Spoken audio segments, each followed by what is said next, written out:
Hey guys, before the video begins there's something I have to say. Today is my birthday and all I ask is that you like, subscribe, and share the video around for me. Thank you guys so much for all you have done for me. And now on to the video. It's crazy to believe For Honor has had a hot streak with patches as of late. The Orochiro work while clunky in the testing grounds will make him a powerhouse assassin. Raiders being okay at best, I still think he'll need more at some point in the near future. And Shinobi going from bottom tier to a god among men. I don't think it's too far a stretch to say Ubisoft has been doing pretty well over these past few months. With them being on this recent hot streak, I wanted to take some time to say what For Honor actually does right. So let's get started.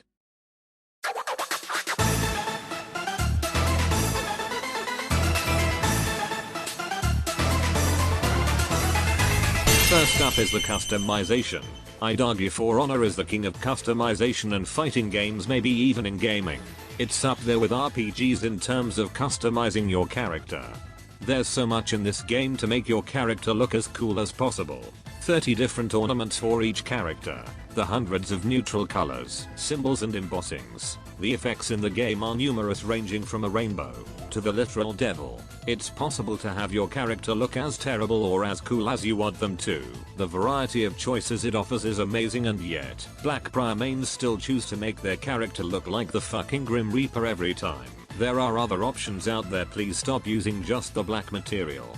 Speaking of the materials, these are the most integral piece of customization to make your character come to life. The material can make your character's looks go from dog shit to god tier. You can't deny we've all been in a game where we've seen a character that looks absolutely amazing and you want to get that good at customizing your character. The same way we've been in a game and said, what in the actual fuck is he wearing? Did he make that outfit blindfolded? Somebody come take his fashion card away from him. The materials are amazing, but I just wish they'd add other colors instead of different shades of red and blue. Seriously, For Honor, can we please get a purple color or a gradient type of material as well? I love what For Honor has done with the customization, and you can tell how much time and effort the devs allocate to making customization top tier. Good job, Ubi.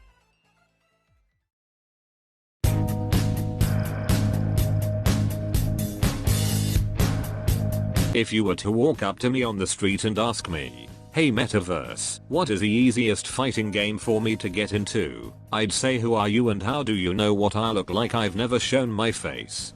You better back the fuck up before I drop kick you into the street.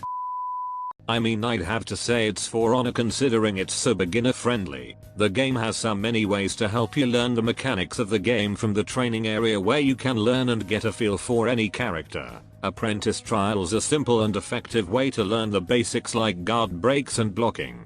Warrior trials are basically apprentice trials but for the more intermediate techniques in the game like parries and feinting. And to a lesser degree even the story mode is useful. Story mode not only gives you some insight into the lore of the world and some great storytelling.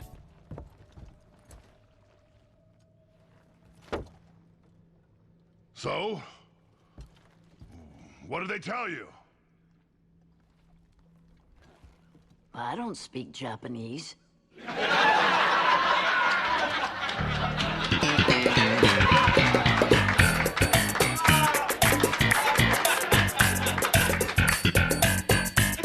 You can go back in time and see how absolutely tragic the characters were back then. I mean, only OGs remember how absolutely terrible Kensei was. It was still fun as shit to play back then, so no one cared.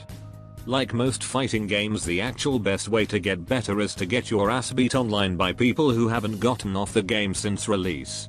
I'd say this is the fastest way to getting better. Playing people who are better than you is basically an easier way to get better at a game at half the time. Also, like fighting games, you can learn all the combos in the world and still get beat by some asshat who light spammed you. However, unlike other fighting games where your fingers need to be broken to do half the combos in the game, most of For Honor's combos are tied to only 2 buttons, so it's not hard to learn any character. Most characters are easy to pick up but will take more time to master. I say most of them because there are some that are so autopilot a blind man playing with his toes on a bicycle could go positive with them. Though the game is easy to learn, The game's real depth comes from learning your opponent's moves and responding accordingly. Watching what your opponent will do and punishing whatever they did is what widens this game's skills gap. Anyone can bash someone's brains out, or light someone to oblivion. But nothing compares to when you absolutely shit on someone's existence and make them realize you are better than them in every way. We all know it's euphoric beating that light spamming Kenzie, or the bash spamming Black Prior. When you win those matches you look like this after, don't even lie. It's moments like those that makes you realize why you still play For Honor. The game doesn't need fancy combos, string pressure, cross-ups, or touch of deaths.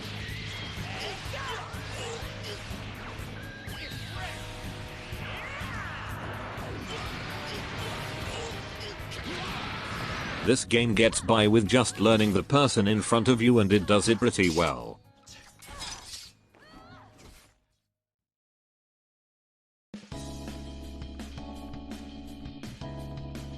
For Honor's design is so beautiful. This game is 4 years old and could still contend with a lot of the games nowadays with how good the designs are. The designs in this game are so unique. Every map feels different from the others. An impregnable fortress guarded by 2 statues. An old forgotten cathedral being taken back by Mother Nature. A Viking village being destroyed by natural disaster. Every map is so well crafted it's weird they aren't given more credit for this. My personal favorite canopy is one of the best looking maps in For Honor. It's a village hidden in the trees. I know that sounds like Naruto, but that's not the point. The attention to detail in the map just hits different. I would love for them to make more maps, especially for all game modes like they've done in the past. And it's not like they haven't done it either. Citadel Gate, Overwatch, Sentinel, Sanctuary Bridge. There are plenty of maps that are for all game modes except Breach obviously. It's been a ridiculously long time since we got a new map. Last one we got was Belvedere.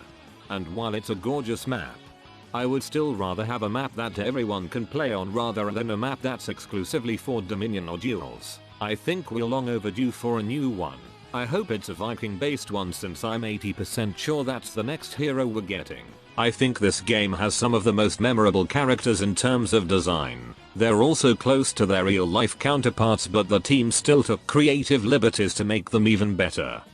The attention to detail on characters is one of my favorite things you can do in a game. Like how Shaman is a cannibal so she has the fingers hanging off her waist. The design team in For Honor must be getting paid the big bucks, because they have yet to miss, like ever. I'm excited to see what other things For Honor has in store with the maps and characters. This concludes what I think For Honor does well.